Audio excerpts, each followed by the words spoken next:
اعوذ باللہ من الشیطان الرجیم بسم اللہ الرحمن الرحیم سورۃ ابراہیم علیہ السلام بسم اللہ الرحمن الرحیم الف لام را کتاب انزلناہ الیک لتخرج الناس من الظلمات الى النور باذن ربهم إلى صراط العزيز الحميد الله الذي له ما في السماوات وما في الأرض وويل للكافرين من عذاب شديد الذين يستحبون الحياة الدنيا على الآخرة ويصدون عن سبيل الله ويبغونها عوجا أولئك في ضلال بعيد وما ارسلنا من رسول الا بلسان قومه ليبين لهم فيضل الله من يشاء ويهدي من يشاء وهو العزيز الحكيم ولقد ارسلنا موسى بآياتنا ان اخرج قومك من الظلمات الى النور وذكرهم بأيام الله ان فی ذلک لآیات لکل صبار شکور صدق اللہ العظیم۔ واجب التکریم حضرات، یہ سورہ ابراہیم علیہ السلام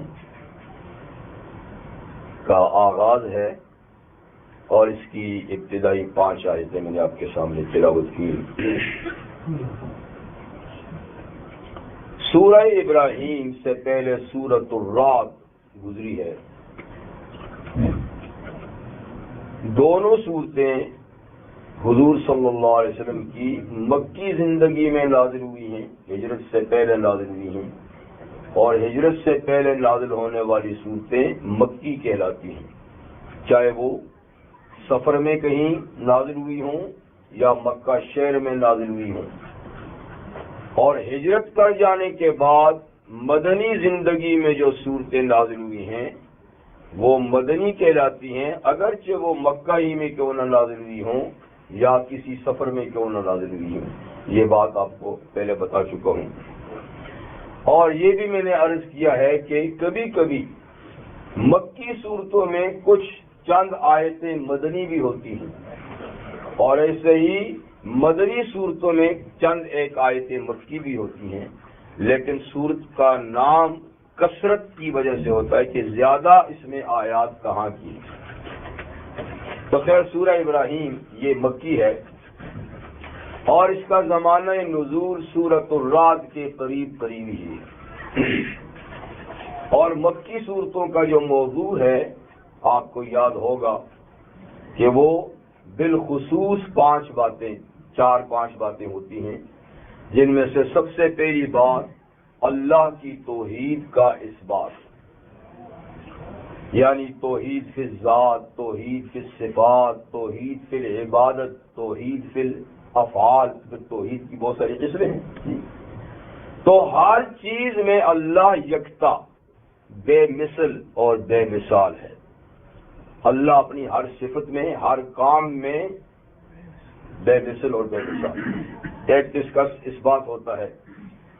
دوسری چیز انبیاء کرام اور بالخصوص نبی کریم صلی اللہ علیہ وسلم کی رسالت کا اس بات ہوتا ہے کہ آپ اللہ کے بھیجے ہوئے نبی ہیں، رسول ہیں، ہادی برحق ہیں۔ تیسری چیز کتاب مبین قرآن حکیم کی صداقت کا بیان ہوتا ہے، اور چوتھی چیز معاد اور آخرت کا جو عقیدہ ہے نا، اس کا بیان ہوتا ہے خاص طور پہ۔ اس لیے اس صورت کا بھی یہ موضوع ہے۔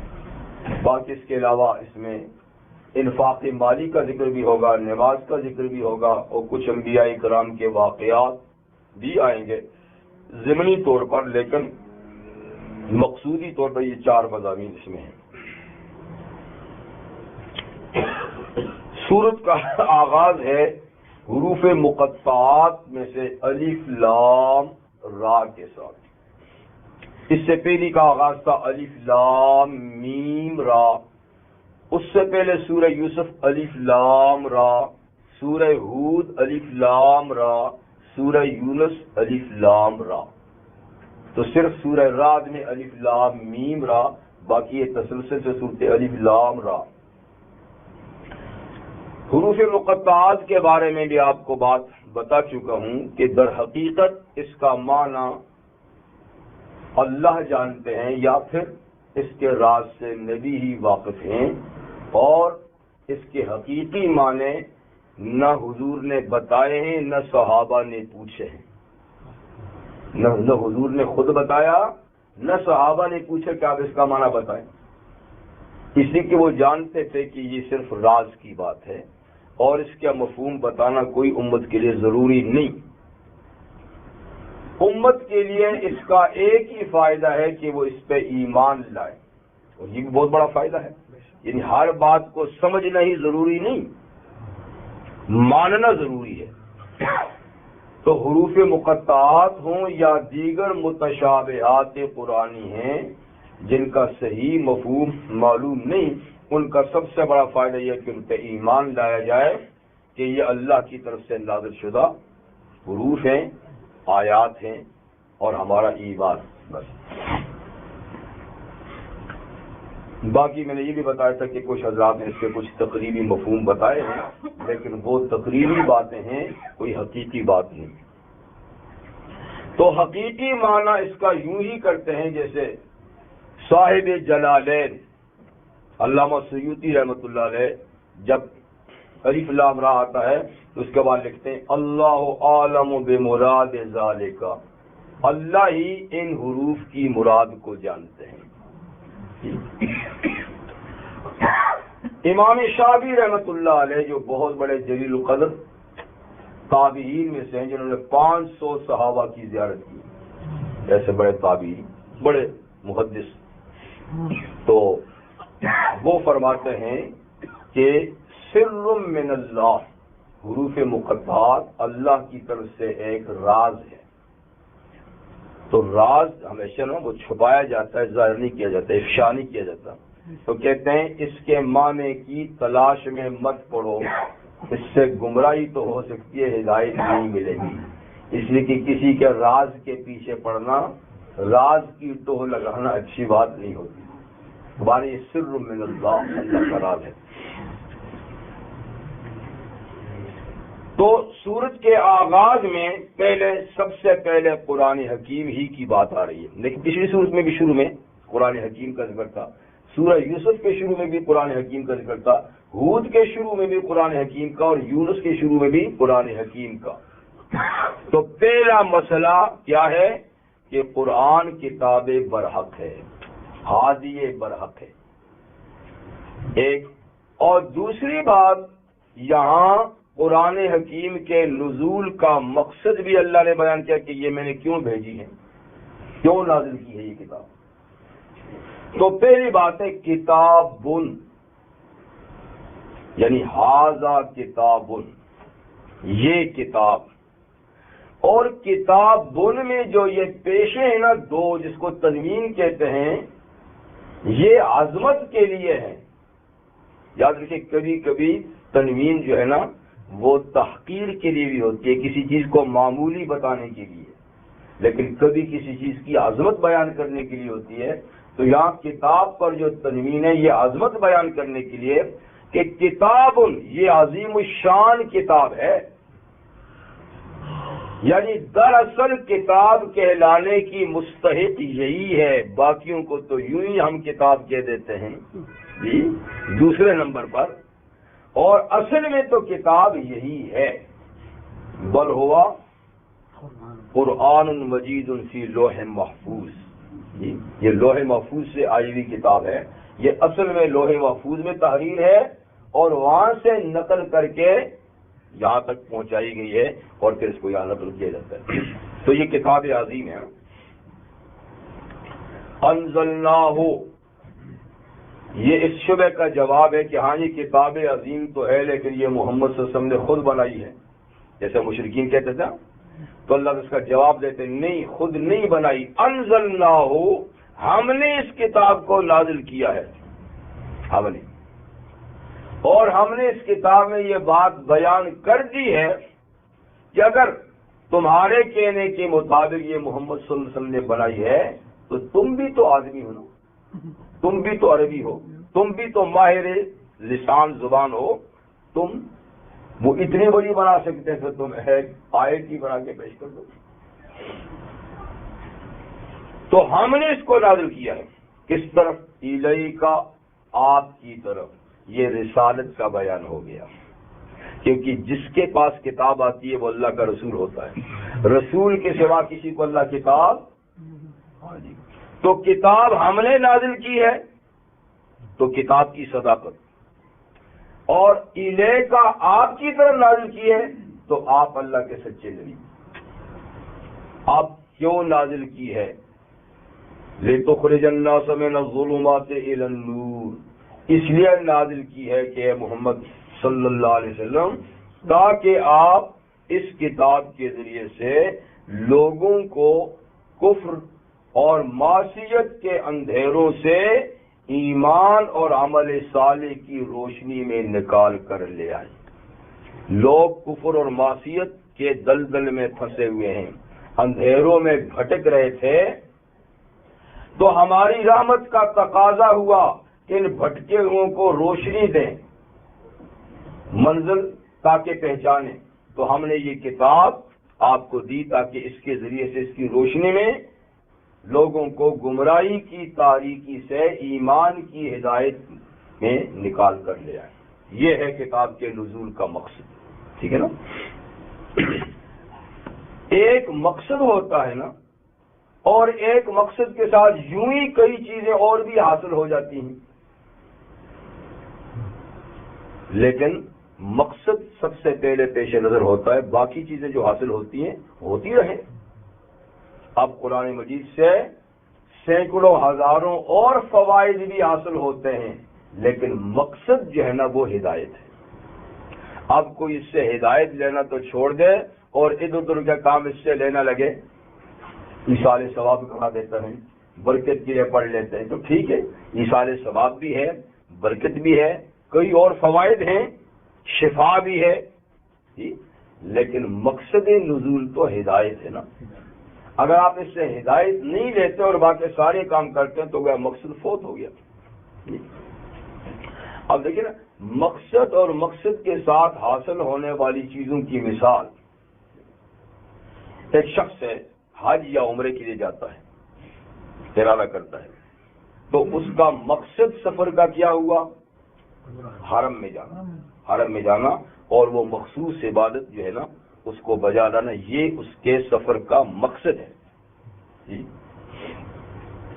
لیکن جب سفر کرے گا تو کئی علاقوں سے گزرے گا، کئی لوگوں سے واسطہ پڑے گا، کئی سواریوں پہ سوار ہوگا، تو یہ ساری چیزیں اس کو رستے میں کھاتا پیتا بھی جائے گا، باتیں بھی لوگوں سے کرے گا، سیر سپاٹا بھی ہوتا رہے گا، لیکن مقصد تو یہ چیزیں نہیں ہوں گی نا۔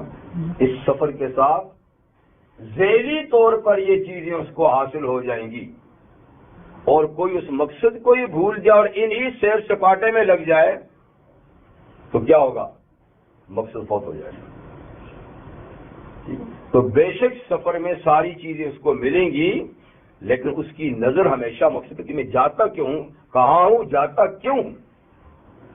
بس یہی بات سمجھیں کہ قرآن سے حاصل تو بہت کچھ ہوتا ہے، لیکن مقصد ہدایت ہے اور اس پہ نظر ہونی چاہیے۔ اگر ہدایت نہیں ملی، ساری چیزیں آپ نے کر لی تو مقصد فوت ہو گیا، غرض پوری نہ ہوئی۔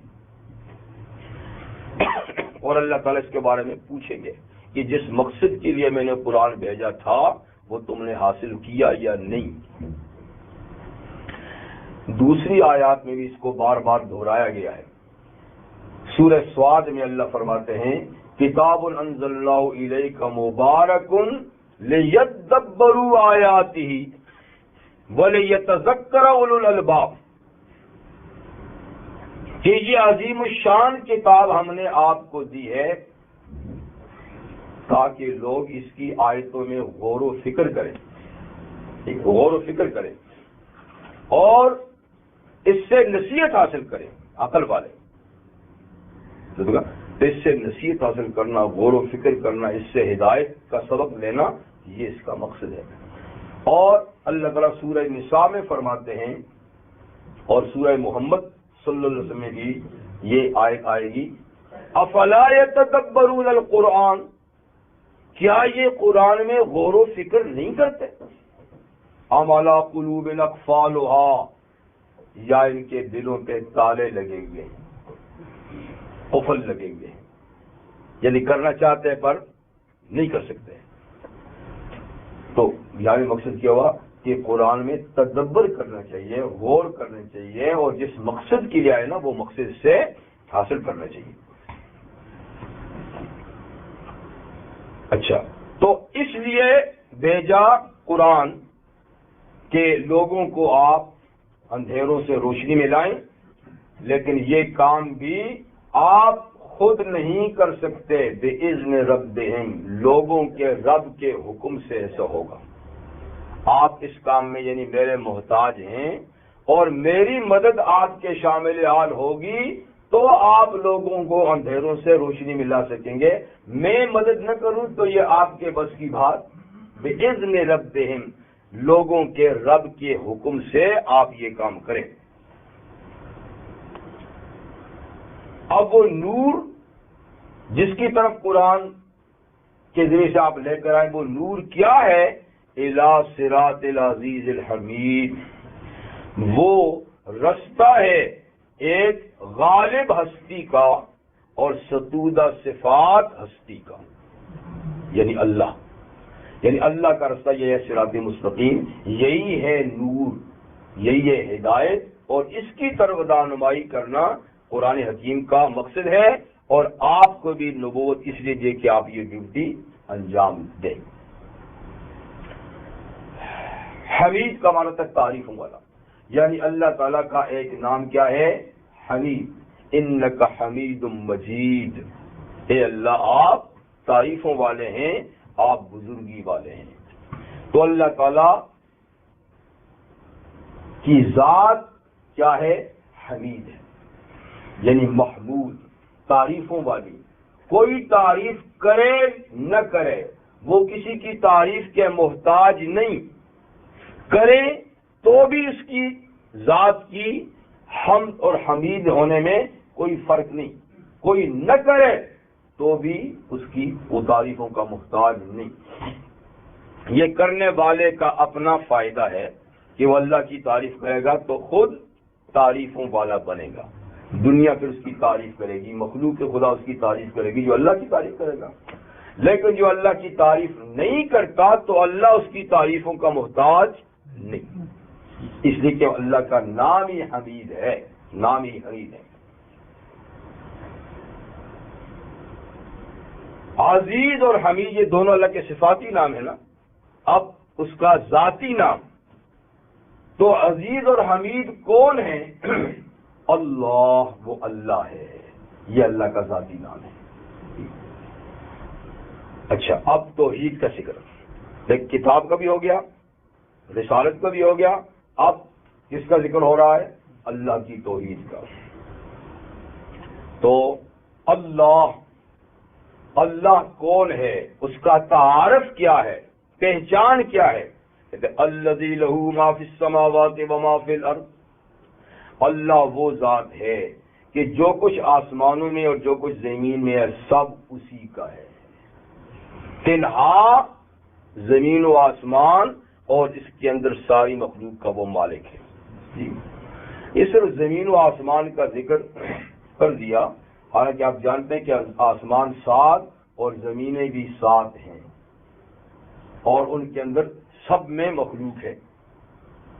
اوپر تو فرشتے ہیں اور زمین پر بھی فرشتے ہیں، اور نیچے کی زمینوں میں بھی اللہ تعالیٰ کی مخلوق ہے۔ تو یہ نہیں کہا کہ آسمانوں اور زمینوں کا مالک ہے، آسمان اور زمین کا مالک ہے، یعنی ایک آسمان ایک زمین کا نام اس لیے لیا کہ عام لوگوں کی نظروں میں کل کائنات یہی ہے،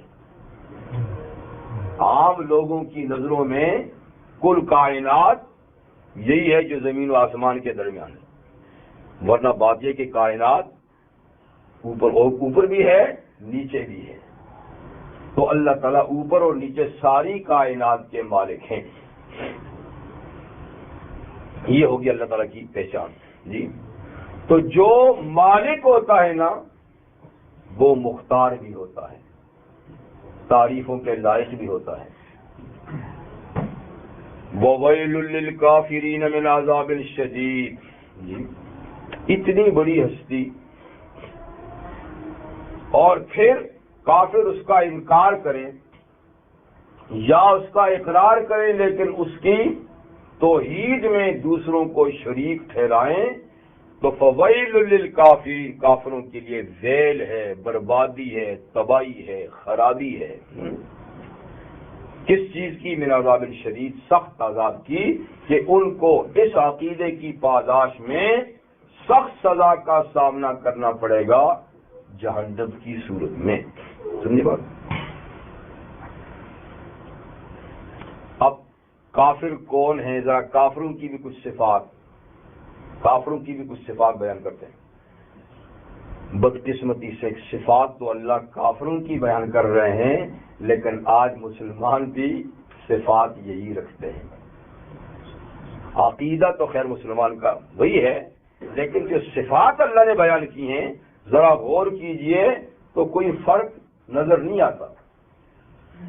الذین یستحبون الحیات الدنیا, کافر وہ ہیں جو دنیا کی زندگی سے محبت اور پیار کرتے ہیں, دنیا کی زندگی سے محبت اور پیار کرتے ہیں اور اس کو محبوب سمجھتے ہیں علی الآخرت, آخرت کی زندگی پر. جو محبوب سمجھتے ہیں دنیا کو آخرت کی زندگی پر. پہلی بات تو یہ ہے, پہلی پہچان تو یہ ہے. اور میں نے کہا کہ اس پہچان میں بدقسمتی سے ہم بھی شامل ہیں. ٹھیک ہے, مطلقاً دنیا سے محبت کرنا یہ منع نہیں, اس لیے کہ مطلقاً دنیا سے محبت کرنا یہ فطرت انسانی کا تقاضا ہے کہ زندگی پیاری ہے.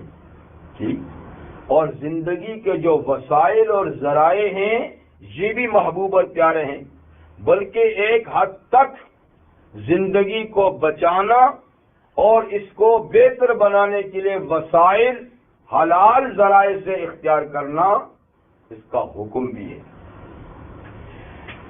تو مطلقاً محبت دنیا کی منع نہیں, لیکن علی الآخرہ, آخرت کے مقابلے میں کہ اس سے محبت کم ہو, اس سے زیادہ ہو جائے, تو یہ کافرانہ فعل ہے.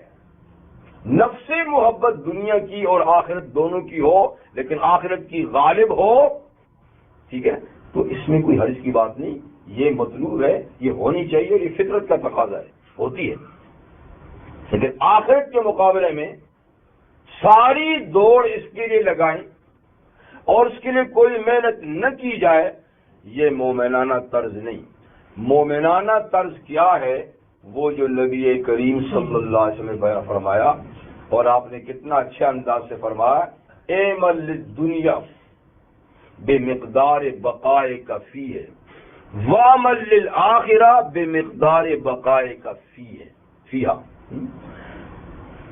دنیا کے لیے اتنا کام کر جتنا یہاں رہنا ہے, آخرت کے لیے اتنا کر جتنا وہاں رہنا ہے. یہ انصاف کی بات ہے, انصاف کی بات. اب ظاہر بات ہے کہ ہم دنیا کے لیے اتنا کرتے ہیں جو اپنی ضرورت سے زیادہ. عمر کا پتہ نہیں ہے اور لیز 90 سال کی. کیوں جی؟ سامان 100 برس کا, پل کی خبر نہیں, کل کی خبر نہیں, کل کی خبر نہیں, اور لیز پہ سائن ہو رہا ہے برسوں کا. جی, مکان چڑھا رہے ہیں جو 200 سال تک بھی اس کو کوئی نقصان نہ ہو.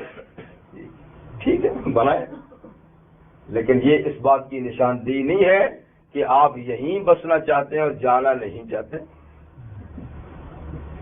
تو بہرحال دنیا میں جتنا رہنا اتنے یہاں کمائیں, اتنا یہاں بنائیں, ٹھیک ہے نا, بہتر کرنے کی کوشش کریں. لیکن آخرت کے لیے اتنا کریں جتنا وہاں رہنا, یہ تو کسی کی بسی کی بات نہیں. یہ کسی کے بس کی بات نہیں کہ آخرت کے لیے اتنی محنت کرے جتنا وہاں رہنا ہے، اس لیے کہ وہاں تو لازوال زندگی ہے، غیر محدود زندگی ہے. تو محدود زندگی میں غیر محدود زندگی کے لیے تو کوئی عمل ہو ہی نہیں سکتا. اگر پیدا ہوتے ہی سر سجدے میں رکھ لیں، موت تک سجدے میں پڑے رہیں، تو بھی آخرت کے لیے نہیں ہو سکتا. اگر یہ تو اللہ کی مہربانی ہی ہوگی کہ محدود زندگی کے محدود اعمال پر غیر محدود نعمتیں اور زندگی عطا فرمائیں گے. لیکن یعنی اپنی دلچسپی کا اظہار تو تم کرو کم سے کم نا، کر نہیں سکتے ہو، لیکن اپنی دلچسپی بتاؤ تو صحیح نا. کم سے کم لیلۃ القدر آئے تو ایک رات ہی اس نیت سے اٹھو کہ کم سے کم میں آخرت کے لیے 84 سال ہی کما لوں آج کی رات میں. اور زندگی کی جتنی لیلۃ القدر ہیں، جتنے رمضان ہیں، جتنے اور ایسے اوقات ہیں، ان اوقات کو کم سے کم جس میں زیادہ سے زیادہ اللہ تعالیٰ نیکیاں دیتے ہیں، تو اس میں یہ کوشش کرنا. اللہ کوشش کو دیکھتے کہ میرے بندے نے کوشش کتنی کی لازوال زندگی کے لیے، ورنہ اصل بات یہ کہ اس کے لیے کر کچھ نہیں سکتا. تو ایک نشانی یہ بتائی کافروں کی کہ ان کی پیش نظر دنیا ہی ہے، عقبہ نہیں. دوسری وَيَصُدُّونَ عَن سَبِيلِ اللَّهِ، اور کافر وہ ہیں کہ جو اللہ کے رستے سے رکتے بھی ہیں روکتے بھی ہیں. لیکن صدّ یصد یہ خود رکنے کے لیے بھی آتا ہے اور دوسروں کے روکنے کے لیے بھی آتا ہے. تو کافروں کا ایک طرز یہ ہے کہ وہ نہ خود اللہ کے رستے پہ چلتے ہیں، نہ کسی کو چلنے دیتے ہیں، نہ کسی کو چلنے. ہاں جی، تو دیکھیے اب کافروں کی آپ تاریخ پڑھ لیں. کافر تو ہوتا وہ ہے نا جو اللہ کے راستے پہ نہیں چلتا، اس کو قبول نہیں کرتا. لیکن اتنی بس نہیں، ایڑی چوٹی کا زور لگاتے ہیں کہ دوسرے بھی نہ چلیں.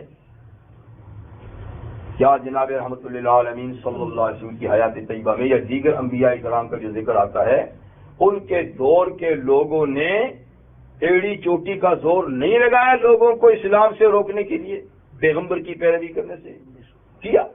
لالچ دی اور ان کو دبانے کی کوشش کی اور الزام تراشی کی اور کیا کچھ نہیں کیا. پچھلی صدی کی بات ہے کہ ایک مورخ نے لکھا ہے، اور یہ کوئی ایسی بات نہیں کہ 100% ٹھیک ہو، لیکن بہرحال ایک مورخ جب بات لکھتا ہے تو سوچ سمجھ کے لکھتا ہے اپنے علم کے مطابق.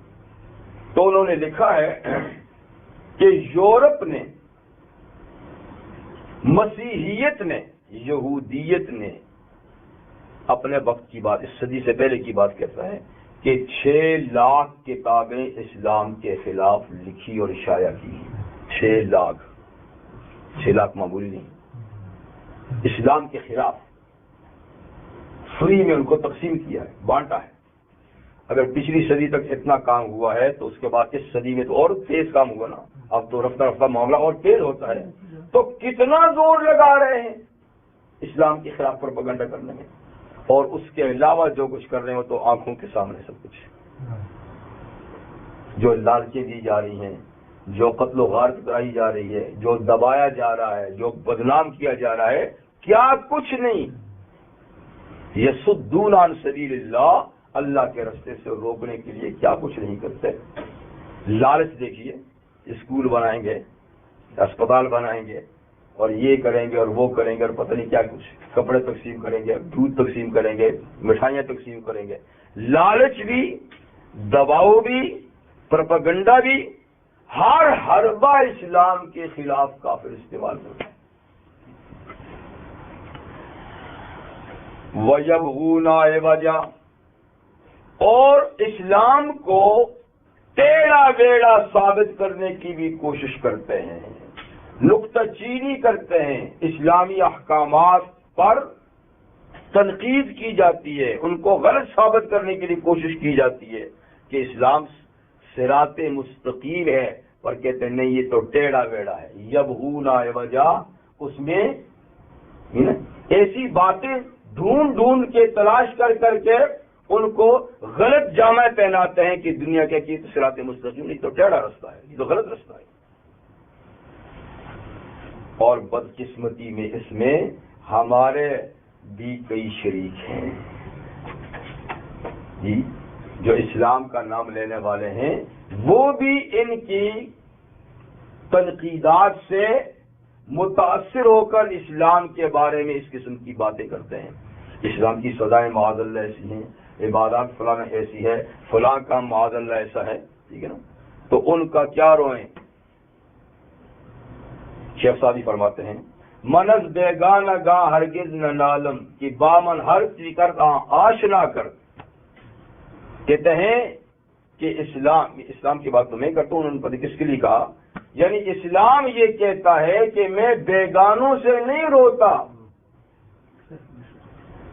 میرے ساتھ جو کچھ ظلم کیا اپنے آشناؤں نے کیا، اپنے بن کے کیا، تو دوسروں کی بات سے اتنا نقصان نہیں ہوتا جتنے اپنے والوں کی بات سے نقصان ہوتا ہے، اور نقصان اپنا کر رہے ہیں، اسلام کا کیا کریں گے۔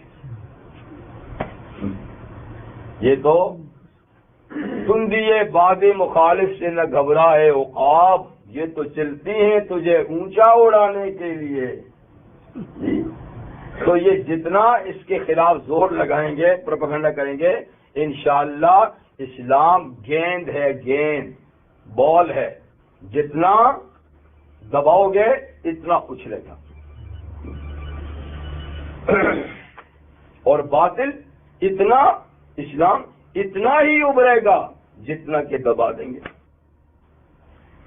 تو بہرحال ایک صفت کیا ہوگی کافروں کی، دنیا کو آخرت کے مقابلے میں ترجیح دیتے ہیں، دوسری خود نہیں اپناتے، اپنانے دیتے بھی نہیں، تیسری اس کو غلط سلط ثابت کرنے کی کوشش کرتے ہیں۔ اولئک فی ضلال بعید، اللہ تعالیٰ فرماتے ہیں جن کا معاملہ ایسا ہو، جن میں یہ باتیں ہوں، وہ دور کی گمراہی میں پڑے ہیں، وہ ہدایت کے قریب آ ہی نہیں سکتے، اتنے دور کی گمراہی میں پڑے ہیں کہ ہدایت تک ان کی رسائی مشکل ہے جو یہ کام کرتے ہیں۔ تو اس میں ہوگی کتنی باتیں ہوگی، کتاب اللہ اور رسالت اور اللہ تعالیٰ کی توحید، اور ساتھ ساتھ کافروں کی نشاندہی اور ان کی جو آخرت کی عقوبت ہے اس کو بھی بیان فرماتے ہیں۔ اب آیت نمبر 4 میں اللہ تعالیٰ فرماتے ہیں یہ مسئلہ رسالت کا، اور رسالت کا مسئلہ ذرا اس صورت میں تفصیل سے ہے۔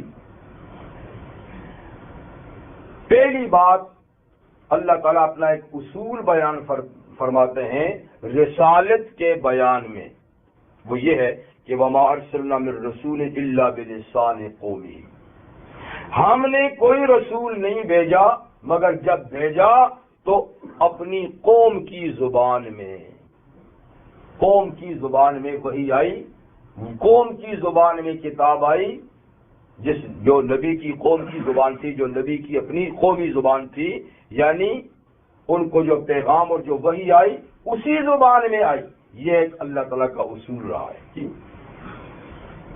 اور قوم کی زبان میں کیوں آئی، لِيُبَيِّنَ لَهُمْ، تاکہ وضاحت سے بیان کر سکے نبی ان لوگوں کے سامنے، نبی کو بیان کرنے میں بھی جھجک نہ ہو، سننے والوں کو بھی تکلیف نہ ہو کہ جی آپ کون سی زبان بول رہے ہیں، جی ہمیں تو فلاں فلاں باتیں سمجھ میں نہیں آتی، یا فرض کریں کہ نبی ہی دوسری زبان کو صحیح طریقے سے پوری طریقے سے نہ بیان کریں، لیکن نبی تو بات بیان کر سکتا ہے بطور معجزہ، لیکن قوم جو ہے وہ نہیں سمجھ سکتی، اس لیے اللہ تعالیٰ نے نبی کی اور اس کی قوم کی زبان میں ہمیشہ وحی اور کتاب بھیجی۔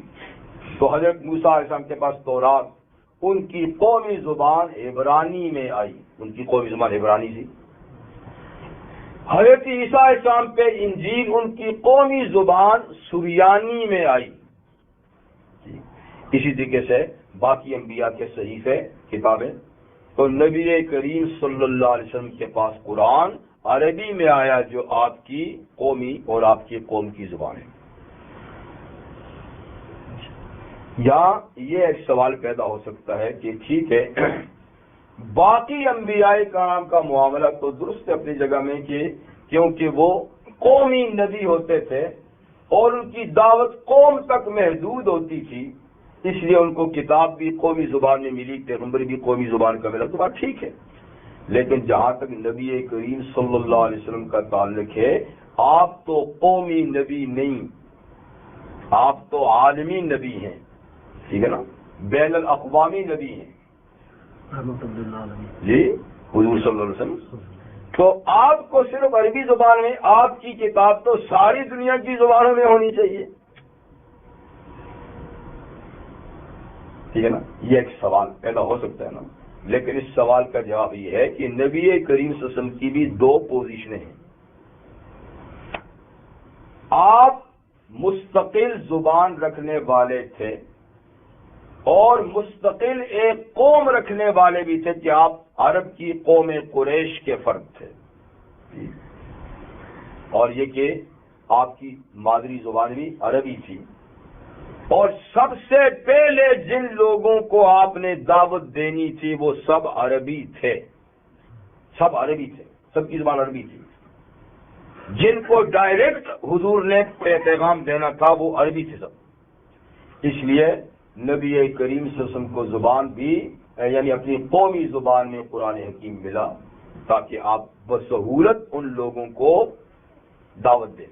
اگر حضور صلی اللہ علیہ وسلم پہ دوسری زبانوں پر بھی قرآن اترتا تو وہ لوگ کہہ سکتے کہ آپ تو کون سی زبان میں ہمیں سکھا رہے ہیں، ہماری سمجھ میں تو نہیں آ سکتی. جیسے خود قرآن حکیم ارشاد ہے اگر قرآن دوسری زبان میں ہوتا تو مکہ والے کہتے اعجمی و عربی، اعجمی و عربی. یہ عجیب بات ہے کہ نبی عربی ہے، کتاب عجمی ہے، یہ کیسے سمجھ میں آئے گی؟ تو اعتراض کر سکتے تھے. اس لیے ان کے اعتراض کو ختم کر دیا اور انہی کی زبان میں اللہ نے قرآن حکیم کو بھیج دیا. پھر یہ ہے کہ خود عربوں میں زبان تو مرکزی عربی تھی، لیکن ایک زبان میں بھی فرق ہوتے ہیں. اردو ہی کو لیجئے جی، آپ بمبئی کی اردو کو دیکھیے، لکھنؤ کی اردو، دہلی کی اردو، حیدرآباد دکن کی اردو، مختلف علاقوں کی اردو میں بہت سے الفاظ میں فرق ہے. لوگوں کو تعجب ہوتی ہے کیا بول رہا ہے، زبان ایک ہی ہے. پنجابی کو دیکھیے تو کئی قسمیں اس کی، باقی پشتو کو دیکھیے تو کئی قسمیں اس کی جی.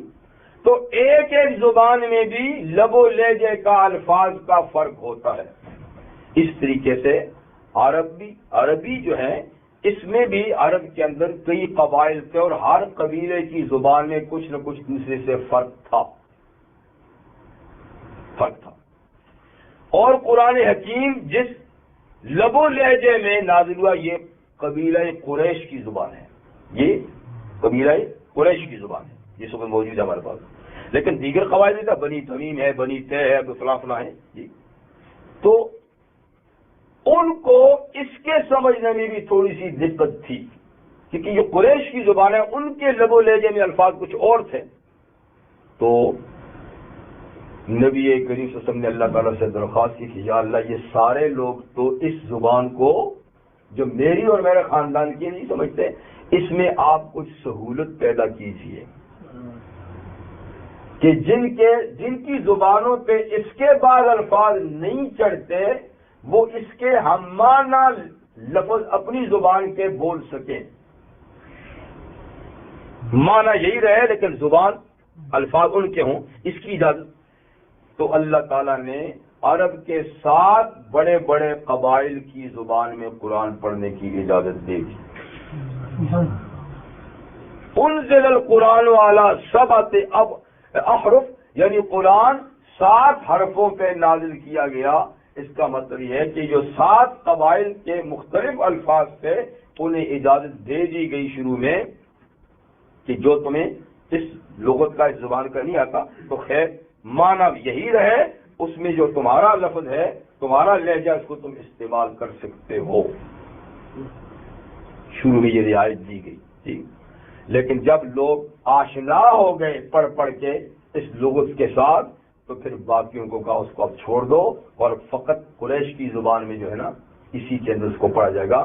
تو حضرت عثمان غنی رضی اللہ عنہ کے زمانے تک اس کی اجازت تھی، لیکن پھر جب اور لوگ بھی اپنی زبانوں میں پڑھنے لگ گئے کہ ہم بھی تو پھر پڑھیں، کیونکہ اسلام عرب سے نکل کے عجم میں پہنچ گیا، تو پھر کہا کہ یہ تو گڑبڑ ہو جائے گی، اس نے کہا کہ باقی لغات کو چھوڑو، اب صرف لغت قریش پہ لکھا بھی جائے گا اور پڑھا بھی جائے گا۔ تو خیر، نبی کریم صلی اللہ علیہ وسلم ایک لحاظ سے میں نے کیا قومی نبی بھی ہیں کہ آپ کی بعثت قوم قریش میں ہوئی، عرب میں ہوئی، دعوت کی ابتدا بھی وہیں سے ہوئی، لیکن نبی کریم صلی اللہ علیہ وسلم عالمی نبی بھی ہیں، بین الاقوامی نبی بھی ہیں۔ خود قرآن حکیم اس نے اس کا اعلان کیا، خود نبی کریم صلی اللہ علیہ وسلم بارہا اس کا اعلان کیا کہ میری دعوت صرف آل عرب یا قریش کے لیے نہیں بلکہ ساری خلقت کے لیے ہے۔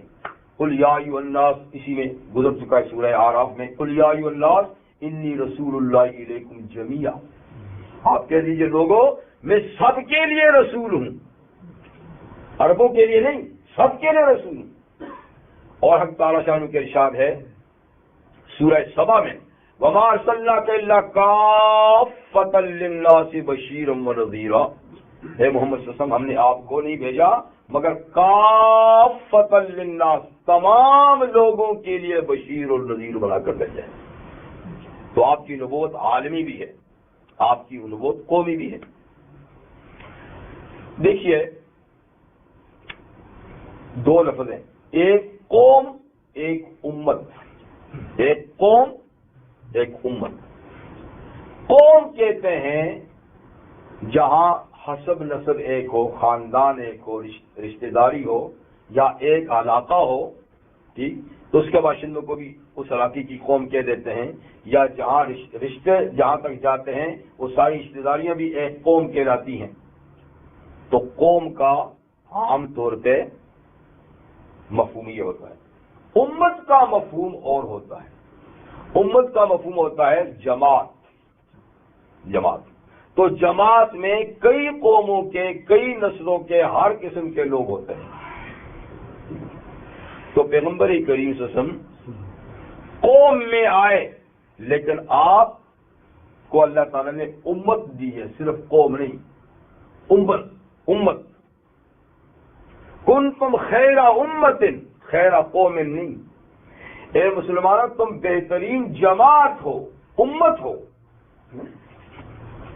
تو حضور قومی نبی بھی ہیں اور امت کے نبی بھی ہیں، اور امت قیامت کے تمام انسان، تمام جنات اس میں شریک ہوں گے۔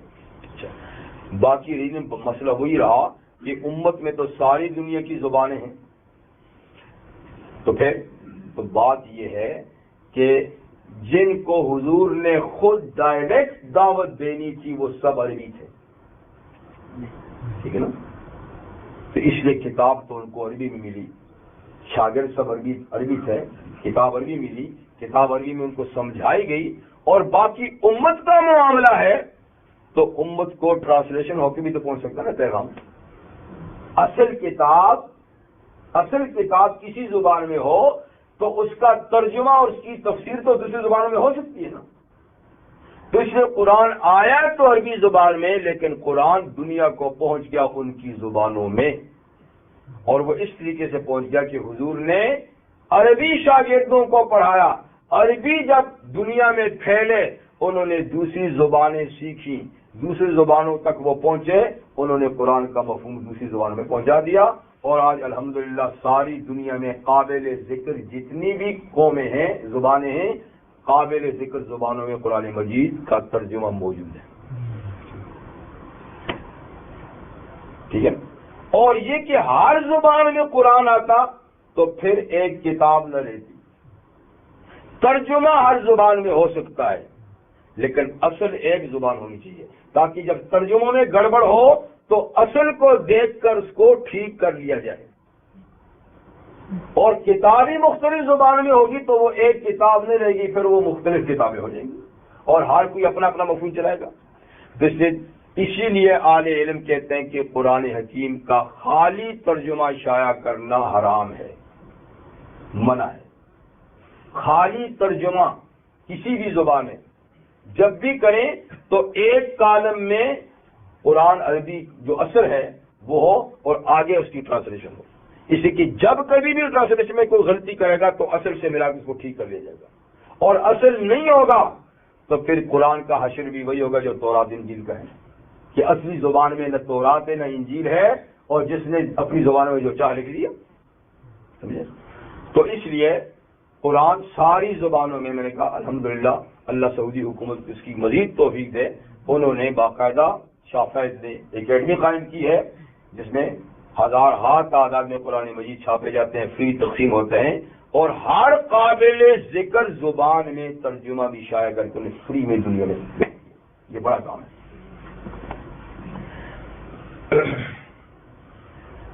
تو اللہ تعالیٰ نے ہر زبان میں، ہر قوم کی زبان میں نبی کو بھیجا، کتاب بھیجی۔ فَيُضِلُّ اللَّهُ مَن يَشَاءُ وَيَهْدِي مَن يَشَاءُ۔ اتنا کچھ انتظام ہونے کے باوجود بھی ہدایت اللہ ہی کے ہاتھ میں ہے، تو جس کو اللہ چاہتے ہیں وہ ہدایت نصیب نہیں کرتے، جس کو چاہتے ہیں ہدایت نصیب کرتے ہیں۔ خود عربوں کو نصیب نہ ہو سکی، کتنوں کو جن کی زبان میں قرآن آیا تھا جی۔ اس طریقے سے پیغام تو پہنچتا ہے لیکن ہدایت پھر بھی اللہ کی طرف سے۔ وہ العزیز الحکیم، اور اللہ تعالیٰ غالب اور حکمت والے ہیں۔ اس میں بھی حکمت ہے کہ سب کو ہدایت کیوں نہیں دیتے، اس میں بھی حکمت ہے جی۔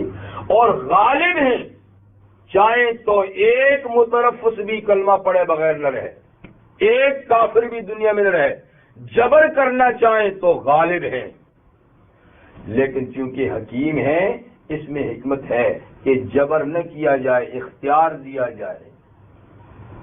اختیاری ایمان اللہ پسند کرتے ہیں، جبری ایمان پسند نہیں کرتے، اس کی حکمت ہے اور اس کی صفات کا تقاضا ہے۔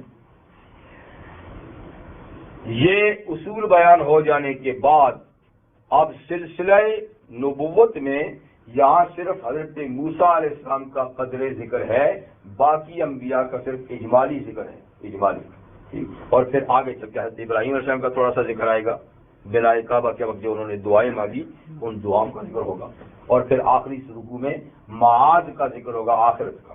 مولانا اس کا شان نزول کیا ہے سورت؟ جی ہر صورت یہ آیت کا شان نزول نہیں ہوا کرتا، یہ آپ کو بتا دوں، بعض آیات یا صورتوں کا شان نزول ہوتا ہے اور بعض یوں ہی اللہ تعالیٰ کسی موقع مناسب پہ اس کو نازل فرماتے ہیں، اس سے پہلے کوئی واقعہ نہیں ہوا کرتا جی۔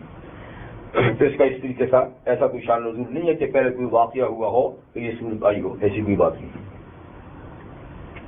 تھوڑا سا پڑھے ہو کہ نہیں؟ آپ تھکے تو نہیں؟ آپ نہ تھکے میری خیر۔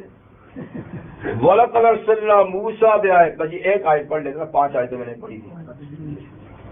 وَلَقَدْ أَرْسَلْنَا مُوسَىٰ بِآيَاتِنَا أَنْ أَخْرِجْ قَوْمَكَ مِنَ الظُّلُمَاتِ إِلَى النُّورِ، اور بالیقین ہم نے موسیٰ علیہ السلام کو بھیجا بآیاتنا، اپنی نشانیاں دے کر۔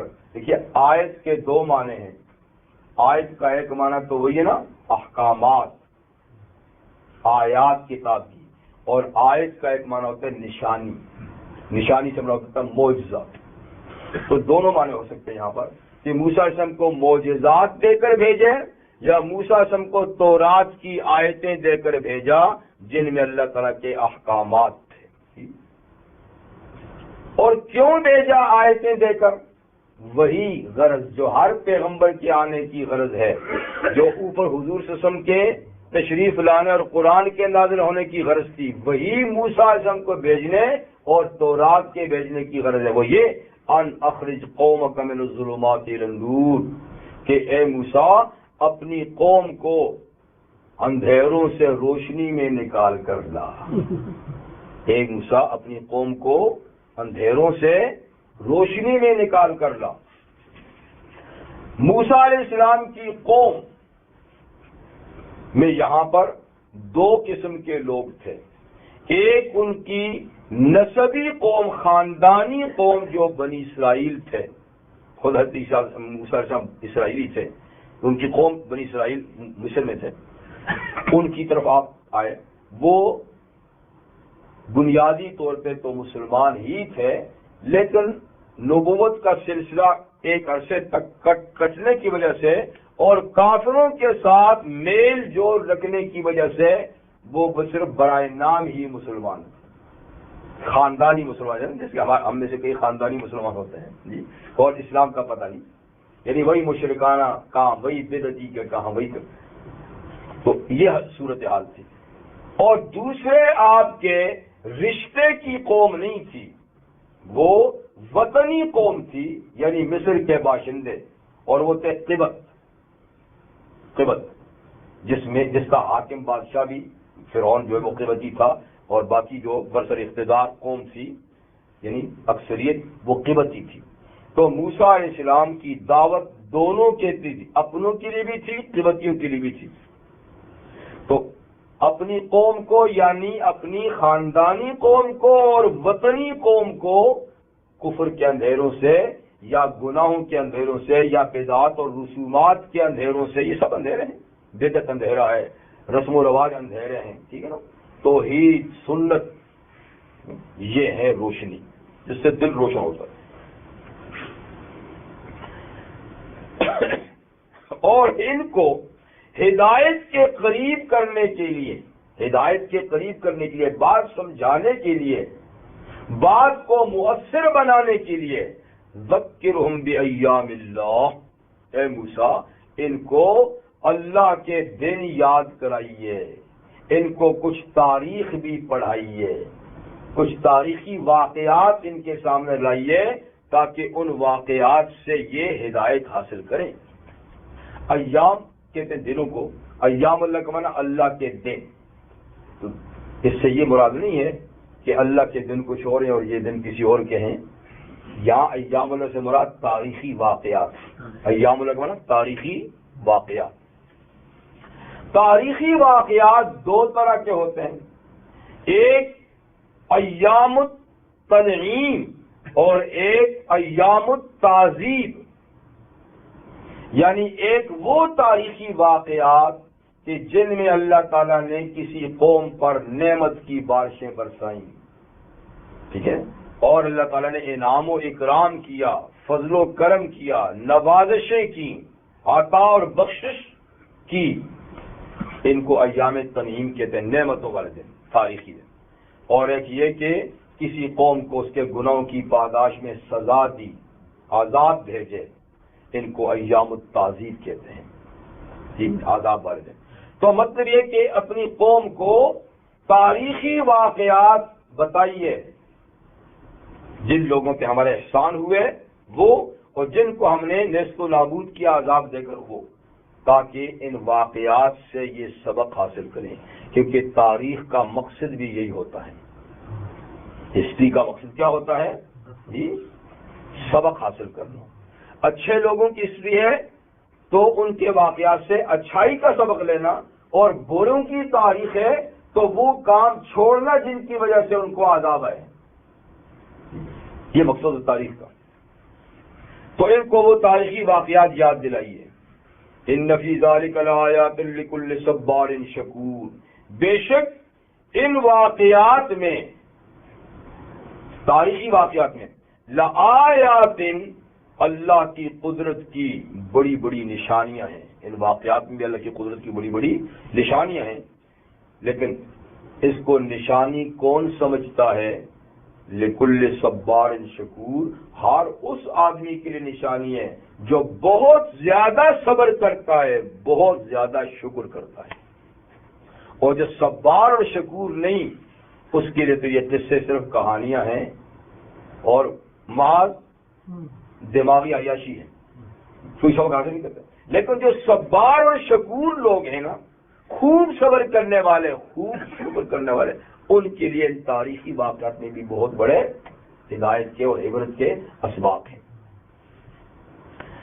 امام الہند شاہ ولی اللہ رحمۃ اللہ علیہ فرماتے ہیں کہ قرآنی علوم، قرآن میں جو علم ہیں، ایسے تو قرآن کے علموں کی بات ہی کچھ اور ہے۔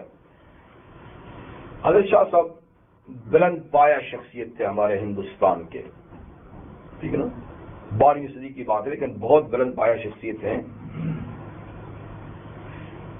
وہ ایک عرصے تک حرمین شریفین رہے تھے، اس زمانے میں جب کہ لوگ پیدل جایا کرتے تھے نا حج عمرے کے لیے، جی تو جو جاتے تھے تو پھر کافی عرصہ رہتے تھے نا، ویزے پہ چکر تو نہیں ہوتا تھا نا، پھر جاتے بھی مہینوں لگ جاتے تھے ہندوستان سے، اور پھر رہتے ہی ماشاءاللہ سال ہی رہ جاتے تھے کہ آئے دو تین حج کر کے جاؤں گا، جی کوئی پھر واپس پہنچتے تھے کوئی رستے ہی میں، جی تو بڑی تکلیف دہ صورتحال ہوتی تھی۔ تو یہ تشریف لائے تو یہ کچھ عرصہ وہاں رہے، اور خاص طور پہ مدینہ منورہ میں حضور صلی اللہ علیہ وسلم کے جوار میں کافی عرصہ رہے، کیونکہ بلند پایا علمی شخصیت بھی تھے، عملی شخصیت بھی تھے، تو بڑا حضور کے ساتھ روحانی تعلق ان کا رہا، اور روحانی طور سے جو کچھ ان کے دل پہ واردات ہوئی، انہوں نے ایک کتاب لکھی ہے فیوض الحرمین،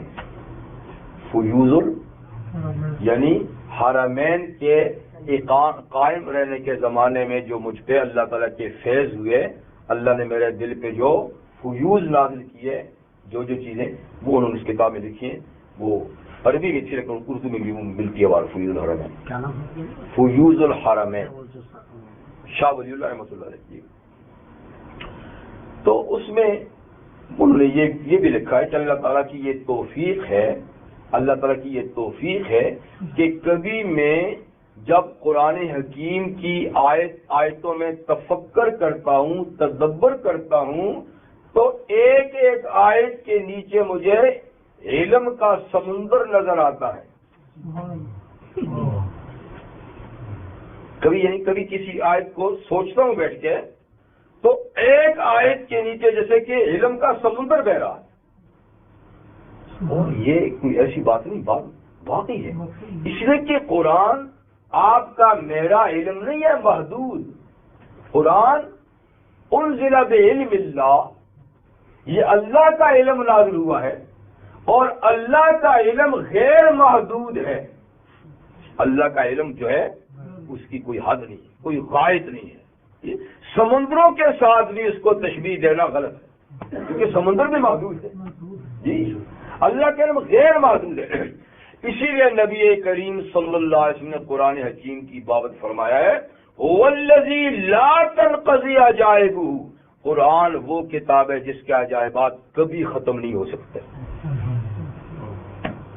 دیکھو علماء کی عمریں ختم ہو گئی، اتقیاء کی عمریں ختم ہو گئی، مفسرین کی عمریں لکھ کے ختم ہو گئی، کتنی جلدوں میں انہوں نے تفسیریں لکھی، لیکن کوئی کہہ سکتا ہے کہ قرآن کی تفسیر مکمل ہو گئی ہے؟ سلسلہ جاری ہے اور قیامت تک پتہ نہیں، جی اس سے کس کے عجائبات ختم ہوتے ہی نہیں، ہو سکتے ہی نہیں، اللہ کا علم۔ لیکن پھر بھی انسانی بساط کے مطابق وہ کہتے ہیں میں نے قرآن حکیم میں غور و فکر کیا، تدبر کیا، یوں تو یہ سمندر ہے ناپیدا کنار جس کے حدود کا کوئی پتہ نہیں،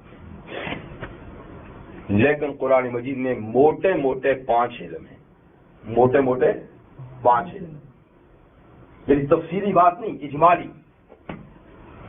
پہلا علم قرآن میں ہے علم الاحکام، علم الاحکام یعنی وہ آیات جو اللہ تعالیٰ کے احکامات پر مشتمل ہیں، جس میں فرض واجب، حلال حرام، جائز ناجائز، یہ کرو وہ کرو، یہ نہ کرو وہ نہ کرو، یعنی شریعت جس کو کہتے ہیں نا، تو شریعت کے احکامات کا ایک حصہ ہے، اور پھر ایک آیت سے استنباط ہو کر پھر پوری شریعت بنتی ہے۔ ایسی آیات کی تعداد بہت زیادہ نہیں، تقریباً کچھ 350 کے لگ بھگ آیتیں ہیں ٹوٹل جو علم الاحکام سے تعلق رکھتی ہیں، اور قرآن حکیم میں ایک علم ہے تذکیر بالآخرہ، آخرت کی یاد دلانا، ایسی آیت جس میں آخرت کو یاد دلایا گیا، اس کے لیے تیاری کرنے کا حکم دیا گیا ہے، وہاں کی کامیابی ناکامی کی باتیں اس کے اندر ہیں جی۔